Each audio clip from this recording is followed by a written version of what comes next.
like these are unforeseen things that have severe impacts, and I feel like it should be different.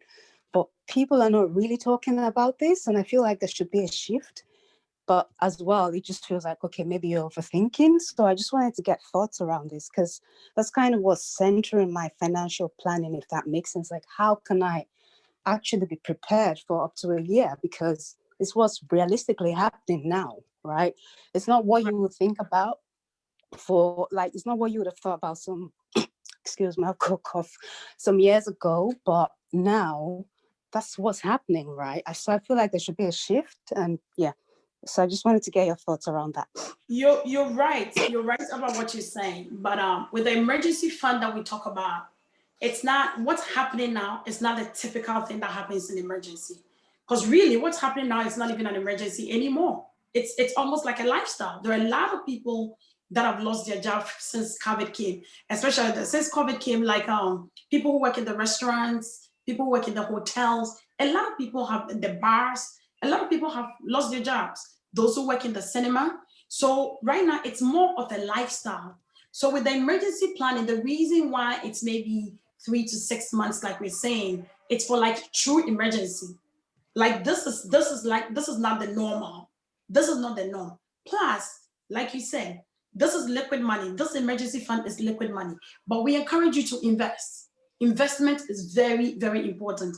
And diversify your investment. So if this is what's happening to you now and you've exhausted your 6 months worth of emergency fund, by all means, you have to live. So if it means going into your investments, then so be it.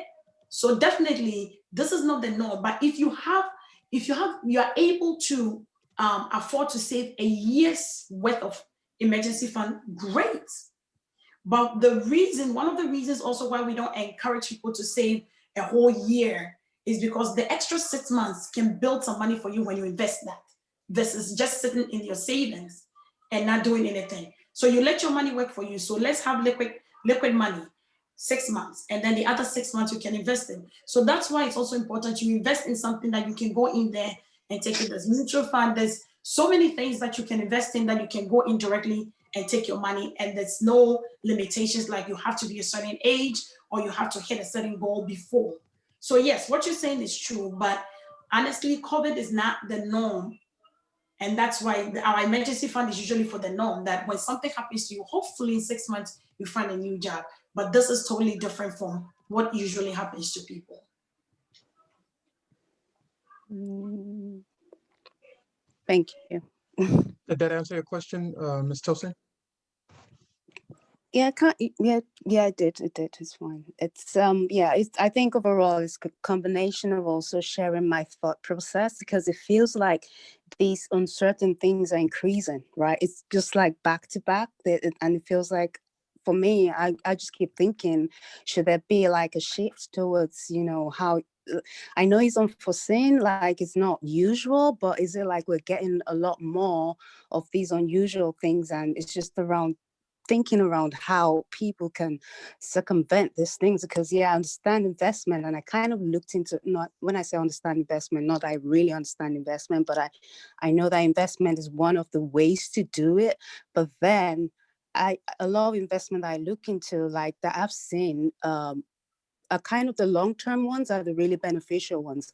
The ones that give you more immediate cash flow will probably not meet your needs in terms of your spending. And yeah, what you said kind of ties in with what Aya said yesterday when I asked this question on Clubhouse, and also for sure, like I've started thinking around their answers, what can I do? Because I talked about lifestyle, and straight away when he was talking, I thought, no, I can't think of anything. I'm just not going to buy, right? I'm not buying anything I don't need. But then I decided to sit down and think, okay, this is one of the ways you can do it. Write it down, go through your bank statement, think about things you've bought in last year that you really didn't need.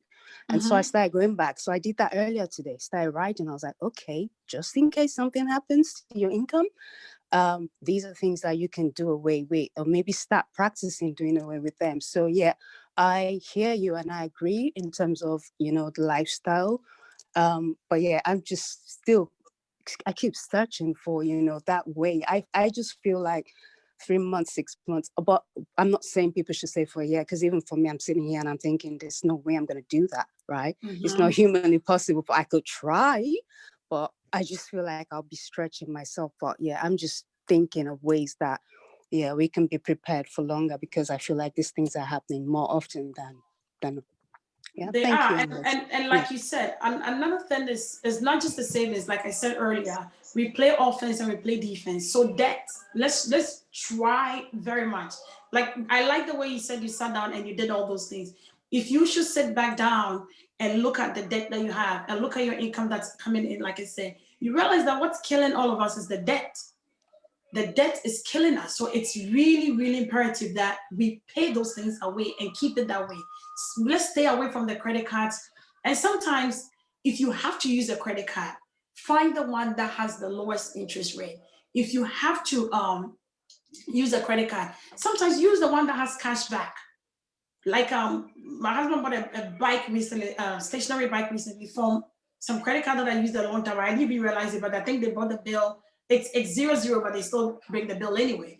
And they bring the statement, I mean, and it said, oh, you have this rewards of 100 and something. So he used it to buy like a stationary bike. But that's what I'm saying. If you're gonna use it, make money off of it as well. So those little things, it adds up. It adds up. So those are some of the things that you can do. It may seem very minute and very little and insignificant, but trust me, if you make those little changes, you see the results. Thank you for that. We do have a few people that have questions, but there's a question that someone typed in the chat window. Please, I want to ask, does our status have any effect on investment or doing business in this country? So I'm not really sure what our status means. Let's see. So this question is from Oludare Oyenuga. If you can unmute yourself and clarify if you're still on the call. Hello, good evening, everybody. Good Can you hear me?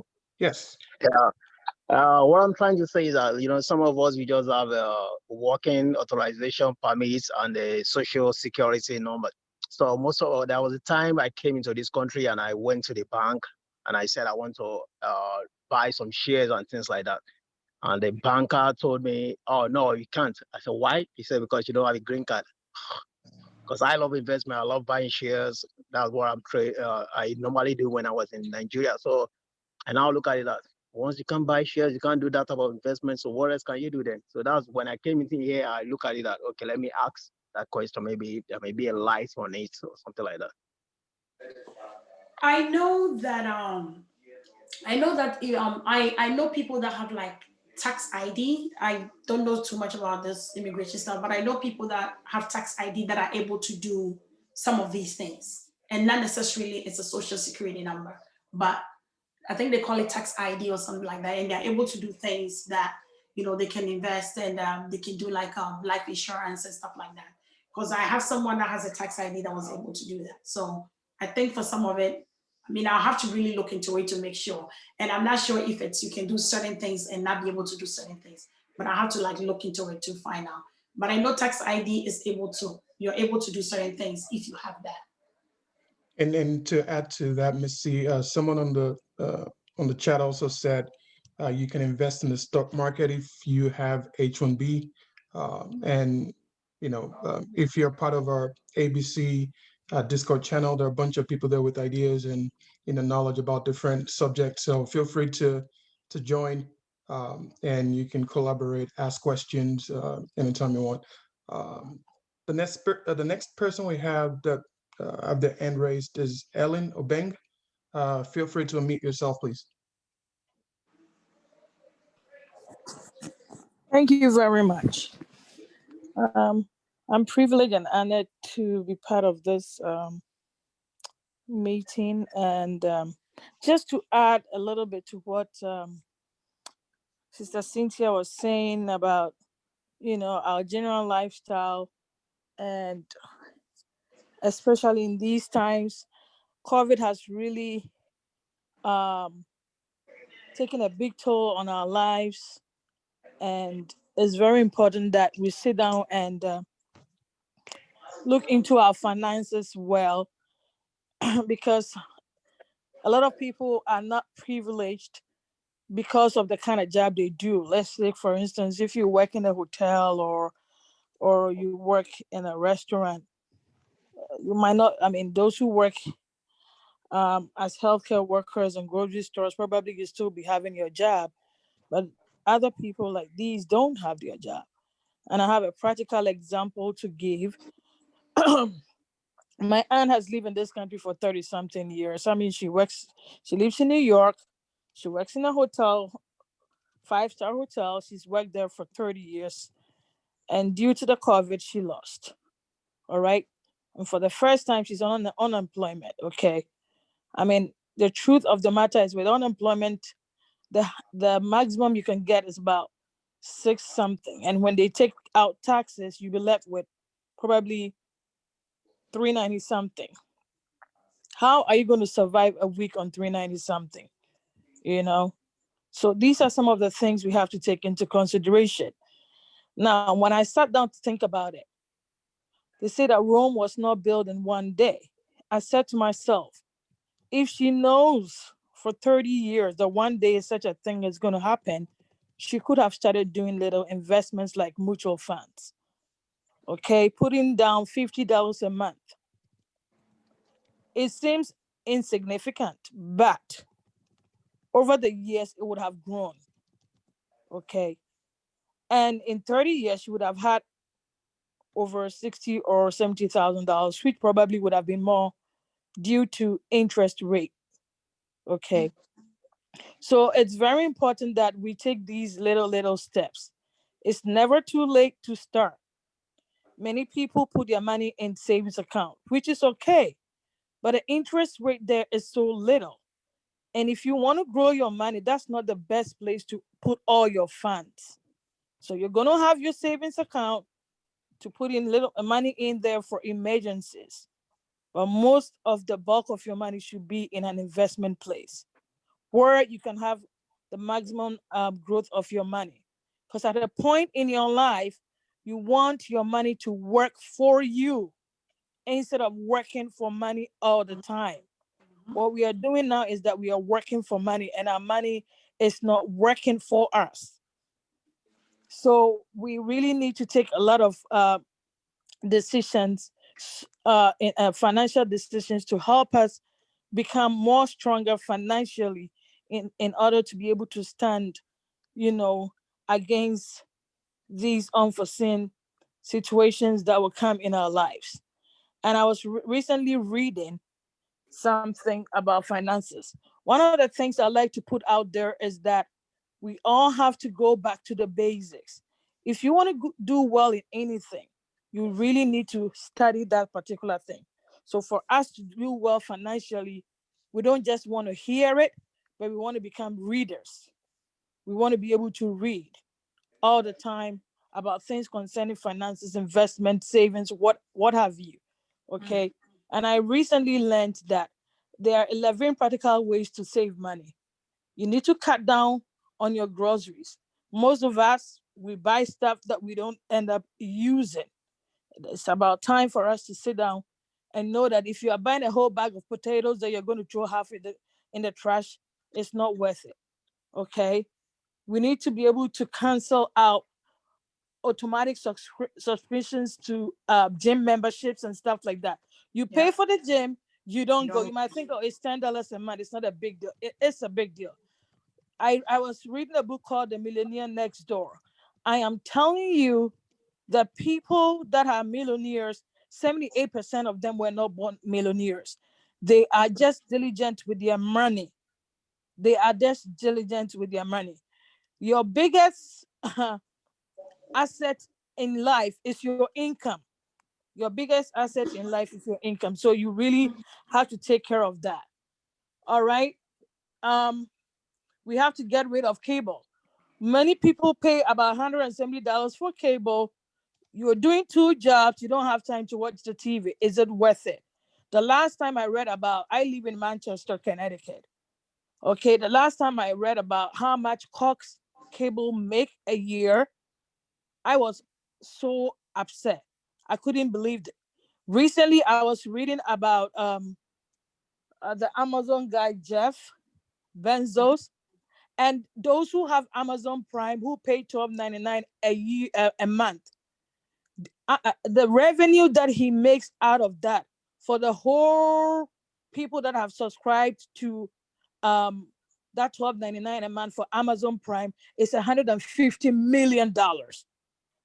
And this is a guy who right now his net worth is 285.2 billion, and he doesn't pay taxes because he has a business that he writes off on his taxes every year. And you and I, the average American, worker, pay taxes all the time. So this is some of the things you have to sit down. Do I need it or I don't need it? You cut it out. All right. We have to be able to learn to save on our energy cost. If you have a home and you have kids, you know how they put on the lights, heaters going, all that kind of stuff. Things that can let us save. All right. You always have to check on your insurance rate. Car insurance. Some of us might have car insurance. We never go back to check. For all you know, when you go in to check on other rates, you can get a little better deal. Those of us who go to work and take lunch now, a lot of people are working from home. But in the past, if you were someone that, you go to work, try and pack your lunch and go to work with it. So you don't buy food. You sit down and calculate how much food you buy for the week and for the month and for the year, and it's a lot of money. Okay? You always have to ask about discounts and also lower your phone bills. So these are some of the little things I would like to add to what Cynthia was saying. It takes a little diligence. Some of us are not, used to that, but with time and diligence, we can get there. All right. Yeah, Thank you very much. Yeah, thank you, Miss Ellen. A lot of good information there. Wally, please unmute yourself and ask your question, please. You guys hear me? Yes, we can. Thank you, Helen, for that message. Thank you for sharing the message. This message is for Cynthia. Cynthia, you talked about the 529 plan, the UGMA plan. You said you changed. I think when your daughter was going to school, you kind of moved your 529 plan to another investment. Can you talk about the reason and why, and a little bit on the other types of plan that are out there, right? Because most people know 529 plan, right? So can you just talk a little bit on the other kind of plans that are out there, and the costs and some of the fees and some of the benefits, right? Thank you.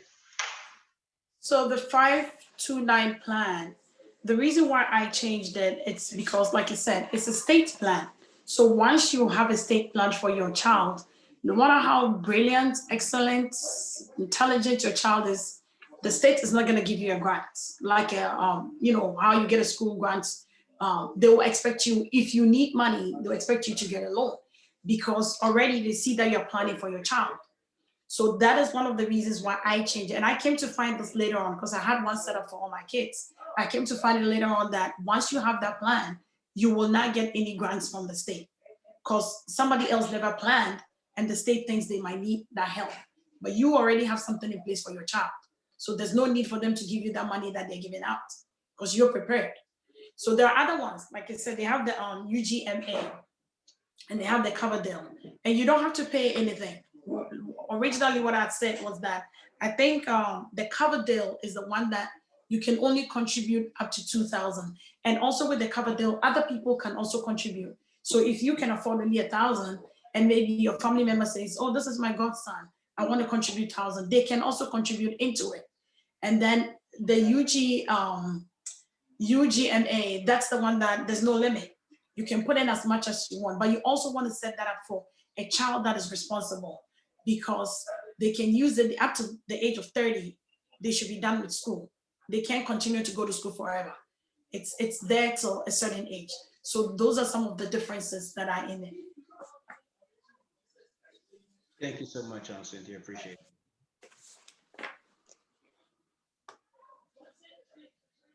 You're muted. You're on mute. Thanks. Thank you, Wally. The next person we have is Akeem. Please unmute yourself. Good evening, everyone. Can you hear me clear? Yes, we can. All right. Thank you so much, the presenter so far. You've given very, very powerful information. Most of what I will really talk about has been said already. I'm just going to make a very short contribution, and I hope it will be appreciated. I just want to add that we live in a new world, and for us to live in a new world that has been occasioned by the COVID and so many other factors, you have to be a new you for you to be able to survive the new world, because nobody knows even the far-reaching effect of what we're experiencing right now. We don't know what could happen next. So it's so I would just suggest that some of us may have to, adopt what we call the ant philosophy. And what does the ants do? If they have to pick up any food, they will get it anyway, anyhow. If they need extra help, they will call other soldiers to come and pick up the food, or any obstacle. They will get around it one way or the other. So some way, somehow, some of us may have to upgrade on the information that we already have, unlearn some of the things that we have learned, and then seek out ways to pivot if we have to. If you're rendering your services or selling your product in a certain way, because of the present situation, sales is not moving. It's not looking like what it used to look like. You may have to start looking for better ways to do it.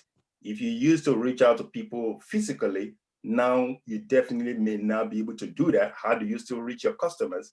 Not still making same sales or even doubling your sales in this pandemic period. So I would just suggest a book. It's called Who Moved My Cheese? It's a very short book. I read it a while ago. Who Moved My Cheese?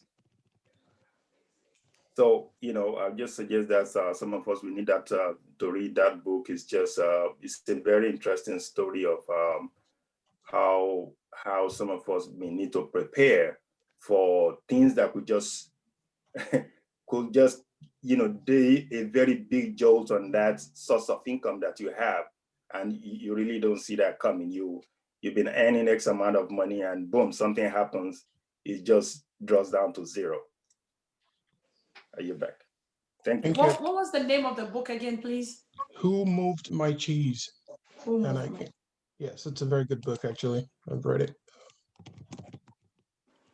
And I think all you're talking about is very good. It's and that's we come to creativity. You have to be creative in these times. That's exactly what you're saying. And we have it in us to be creative. We can't stick to the old. We always use we have something that we call Kodak. We always talk about Kodak. It's no longer in business because they were stuck where they were stuck, and life was moving on and it didn't come along. So you have to be creative, just like he's saying. If you're reaching people physically, now you can't. So maybe you need to set something up online. And you're right. You're totally right. All right. We're pressed for time, but we have one more. And last question for today would be from Onyedikachi. Feel free to unmute yourself, please. Hi, guys. Thank you for the information and your time. So I want to add to this, because talking about savings. Yes, during this COVID, I lost my job, but thankfully I found another one. But the thing is, it kind of like brought up the light in my head, because sometimes we are very, very so relaxed where we are working because we make that good money. So I was like, okay, this kind of like opened my eye. But prior before then, I was following this man at work. When I started my job, he told me to be putting money aside, even though I have all these savings plan for my child, my wife, and everything. I was putting some money aside. That's another kind of like advice I'm trying to put out there. So I opened this account that I don't touch. I don't have the credit card. I don't have the debit card. I used to live in Connecticut and I moved to South Carolina. So the bank is in Connecticut.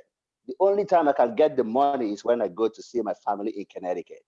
But when that job thing happened, when I look at that account, like somebody mentioned about putting $50, that is a very, very huge thing. You never know, because when that job thing happened to me and I opened that account, I saw money there. Thankfully, not trying to be, to show off, but that would have helped my family for like at least a year if job did not come. But that is another way, like put some money aside. Don't have a ATM card of that bank. put it somewhere that the only time you go get the money might be when you are driving to that bank or something.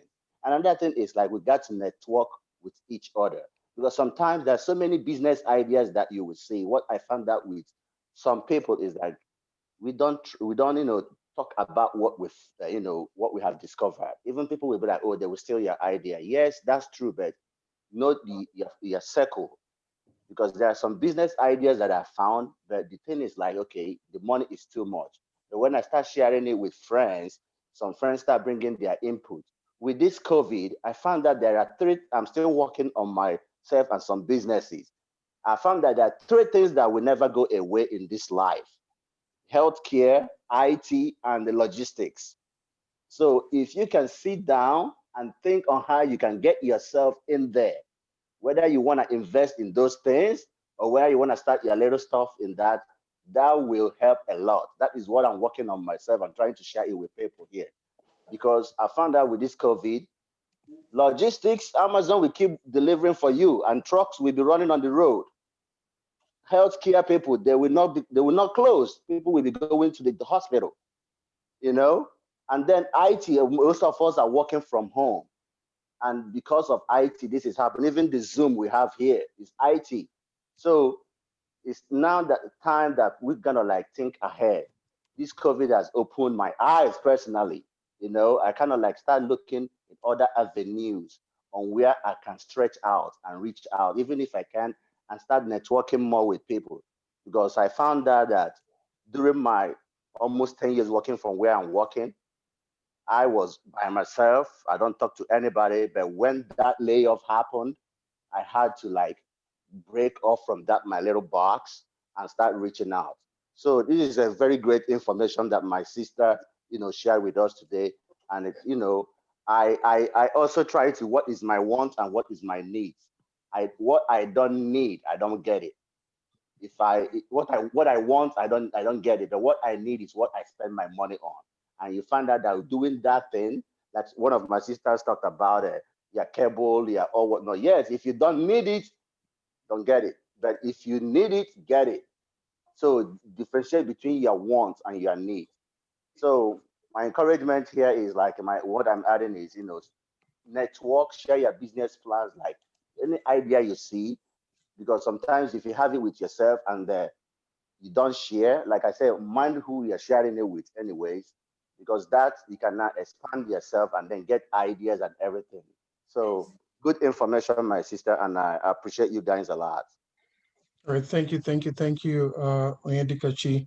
Um, so we've come to the end of the Q&A session, but before we move on to Doni for the closeout, there are two books that were suggested during this discussion today. The first one is What Happened to Our Money by Gary Miller. What Happened to Our Money? And I'll drop them in the chat box below. And then the second book that was suggested was Who Moved My Cheese by Spencer Johnson. So we have a book club with ABC. You can join our Discord platform to get more information about it, or you can drop your email also, and next to your email, put ABC Book Club if you want to be a part of that. Um, Could I just, I have just a few tips that I would just wanted to close out with, just sure. some few things that we can do, and just some pointers. One is don't spend more than you earn. Know that. Do not spend more than you earn. Have a savings plan. Pay yourself first. Make sure, like that, talking about the automatic withdrawal. Pay yourself. We pay everybody, and then we leave ourselves last. And most of the time, when you leave yourself last, you end up not paying yourself. So pay yourself first, and then review your insurance plans. Review your insurance plans annually, or when something significant, or you have a significant change. Your life insurance, you'll be amazed the number of people that are divorced and their insurance plan, they never reviewed it. And so when they die, the money is going to their ex-wives or ex-husbands because they never reviewed it. So please review that. Review your auto insurance, your home insurance. You can get it cheaper. Review them periodically and shop around. Update your will. Don't just write it and leave it, because things happen in your life as we go along. So go back when significant things happen, or every 6 months or every year, annually, go and update it. Pay off your credit card debt and self-development. Miss Helen talked about that, self-development. There is nothing information that you need that is not out there. Everything is out there.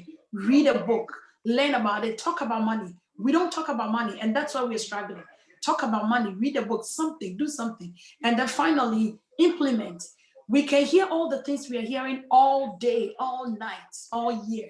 If we don't implement, if we don't take the steps towards it, we will still be at the same point. We will not move. Thank you. Thank you so much. I will now hand it over to Doing to do the closeout. But while doing the closeout, I'll present a poll. It's about 2 to 3 questions that you can take just to let us know, get more information about about the presentation today. So Doing.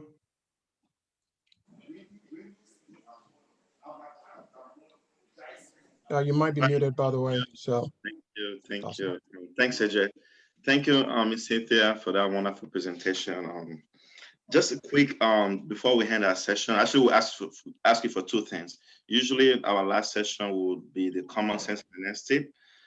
Before we get there, I would love for you to do a quick 5 minutes or less recap of everything, because, I think I noticed when people join us a little bit late, and I'm just gonna kind of like get a quick since there's no PowerPoint, I would love for, if you don't mind, just all those points and the things you think we should all pay attention to.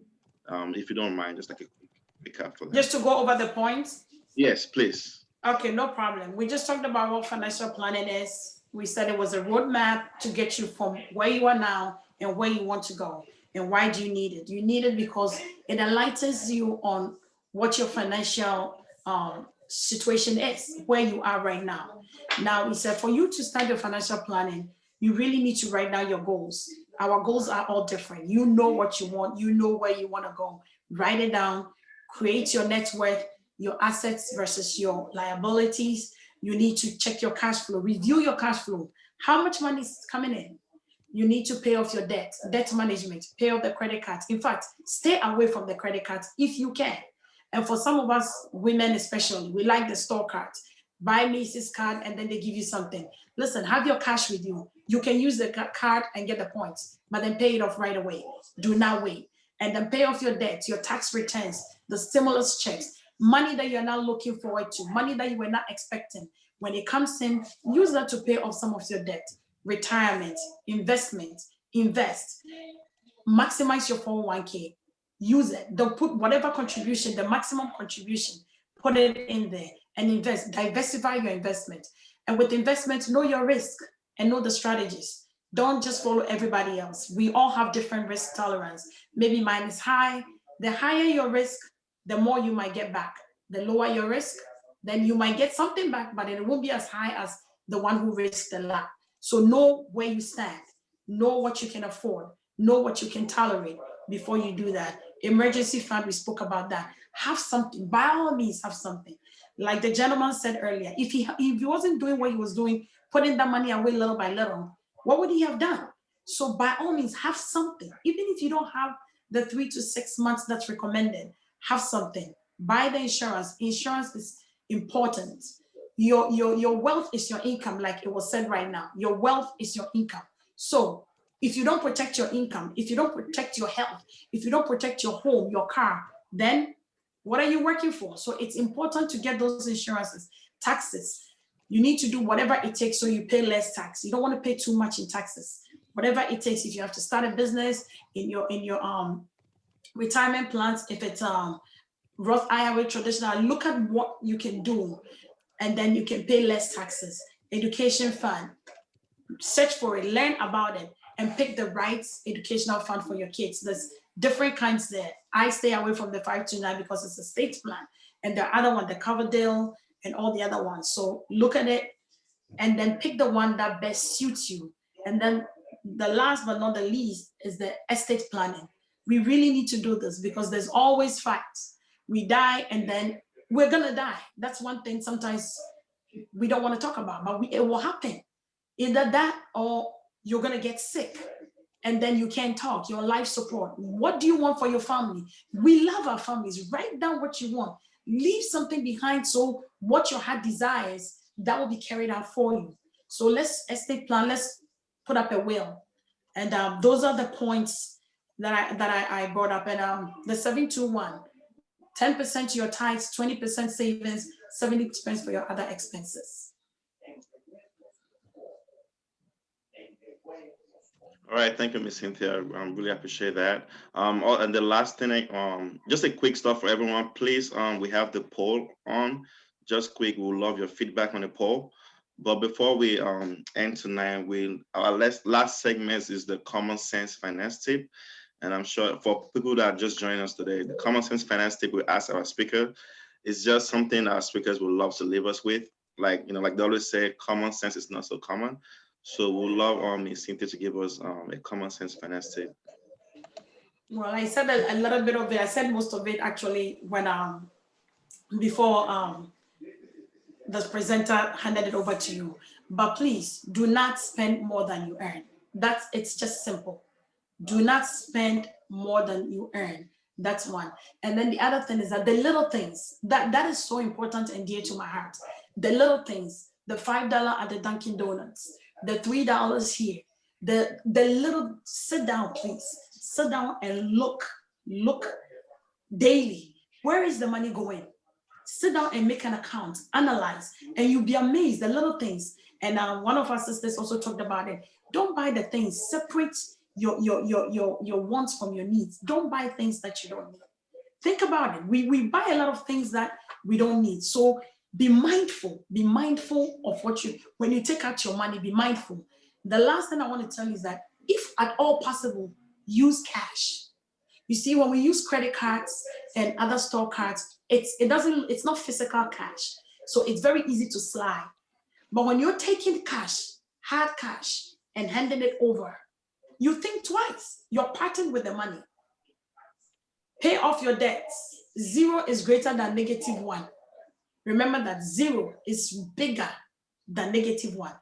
So if you owe, you're already in a negative. And the person who is on ground zero, who doesn't owe, they are better off than you. So please, pay off your debts, and then, remember, instead of going into the negative, stay at the 0. A question came on the screen and it just threw me off a little bit. But I think someone was asking about the 721.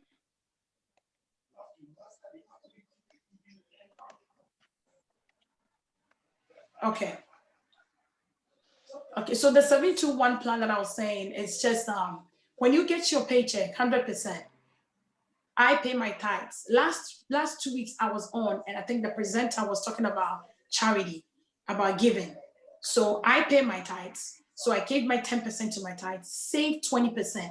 And that is the 2. The 1 is the 10% for your tithe, save 20% of whatever is coming in, and then use the 70% for your other expenses. So that's the 721. And you can do that, and trust me, you realize that your savings will be growing from day in, day out. So that's what the 721 plan is. So if you don't take anything from here at all, remember, do not spend more than you earn. That will just help you. Don't spend more than you earn. All right, thank you so much. Also, wonderful presentation. Thanks for everyone that joined us today. We really appreciate the time you guys gave us tonight, and thanks to everyone that contributed and everyone that listened and everyone that took a note, that added on the chat. We really appreciate everyone tonight.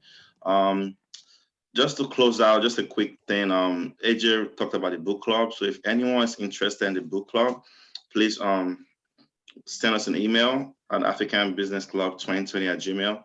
And we'd love to, we are currently reading Rich Dad Poor Dad.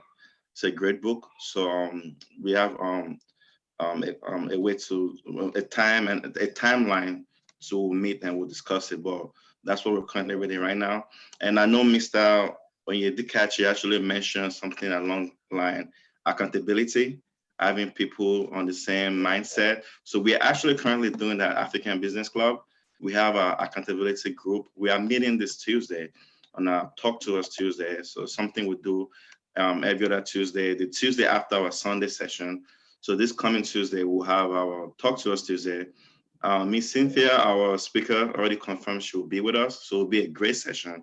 If you know Miss Cynthia, you know when it comes to finances, I know she's a nurse, but when it comes to finances, she's very passionate about finances. So I know it's going to be a great session this Tuesday. And then the second half of that Tuesday, we would do our accountability group where I think we have 4 groups right now, with different I think investment, cash flow management, paying down debt, and I'm not sure about the 4th one. But so it's just for a group for us to have accountability and kind of like help each other out and talk to one another, and we'll discuss our goals and plans. Because it's kind of like having a gym partner. If you don't have a gym partner, it's gonna be hard for you to go to the gym. But when you have a partner, like Mr. Onyedikachi was saying, you have someone that can check on you with your goals. So we are starting that. So please join us on Tuesday. It's going to be a great session. And also we have our sessions are actually recorded.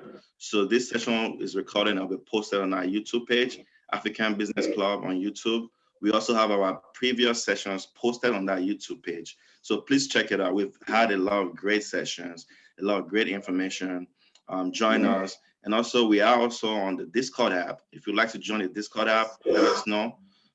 There's a lot of great information shared on the Discord app every day. A lot of people with great experiences, great ideas, and information that I learn from every day by myself, and I've made some of those changes. So join us, and like we always say, the conversation doesn't have to end here. So we'll see you guys on Tuesday. And lastly, let's not forget we are all kings and queens. So please, let's treat one another as such. Let's support one another. Let's love one another, because we're all we have, like I love to say. So with that said, thank you everyone, and we'll see you guys on Tuesday. Peace and love. Thank you. All right, good night. Thank you. Thank you, Ms. Cynthia. Thank you. Thanks, Bye. everyone. Thank you. Thank you, Miss Cynthia. Thank you. You're welcome.